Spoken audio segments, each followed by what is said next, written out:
Hi, we're Brian and Robin Adams. We actually met at the Village, got married a couple of years later, and then we decided that we wanted to have a family and start a family, and just thought that that would just come very natural and very easy. But for us, it was a big challenge. For us, we went through a couple of miscarriages. We had Robin had a really bad ectopic pregnancy. Going through all of that, we finally got pregnant with twins, and we were just overjoyed. We were at a friend's house, and I started having some pretty intense pain in my back, and she said, maybe you should call your nurse and just check and see what that is. And so we went to the ER on New Year's Day, and they were pretty busy, and called up to labor and delivery, and let us go ahead and come up, even though we were 19 weeks, and that's typically not protocol for them to let somebody come up there that early in pregnancy. They typically would just say you're having a miscarriage. So we went up, and they found out that I was in labor, and they gave me some medication to help stop it, and tried to prevent anything else progressing. The doctor explained all the scary odds for us, that you only, we had less than a 5% chance, and for us that was more than enough. We knew that God could do miracles with that, and but the doctor went on to explain to us that a lot of times it's better for you to terminate the pregnancy or abort the pregnancy and let the woman's body heal and try again later. But for us, it was something that we held on hope and said that we wanted to see where the Lord would take it. And we believe God has a purpose for every life, and for us, it was just the only option.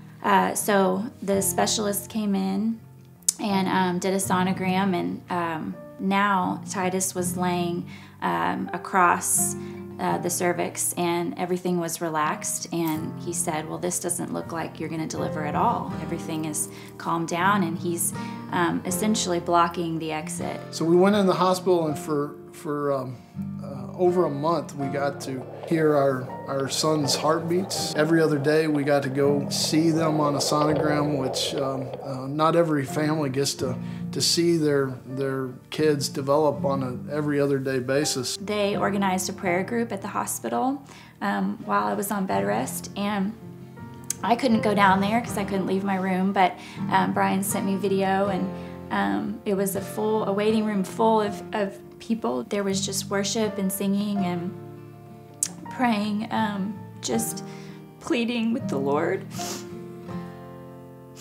for the life of our two boys. And then at 23 weeks and 2 days, we couldn't stop labor any longer, and we ended up having an emergency C-section and delivered Titus first, and he was 1 pound 6 ounces. He lived for 45 minutes and he just didn't have the lungs to respond to a ventilator or to treatment. Asher was born second, and he was 1 pound 2 ounces. Asher was in the hospital for 147 days. He had heart surgery at 5 weeks old.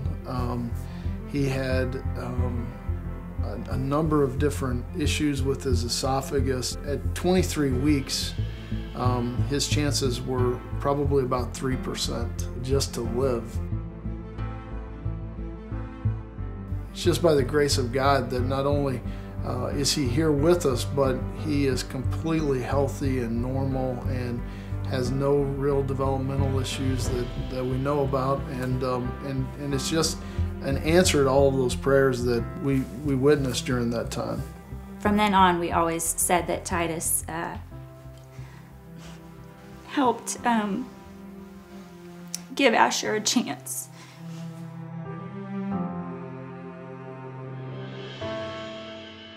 In everything that was taken from us, he wanted to give us so much more.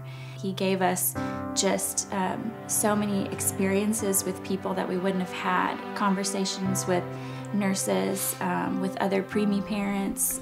We got to really feel the presence of God. Those things are far better than healthy twin boys.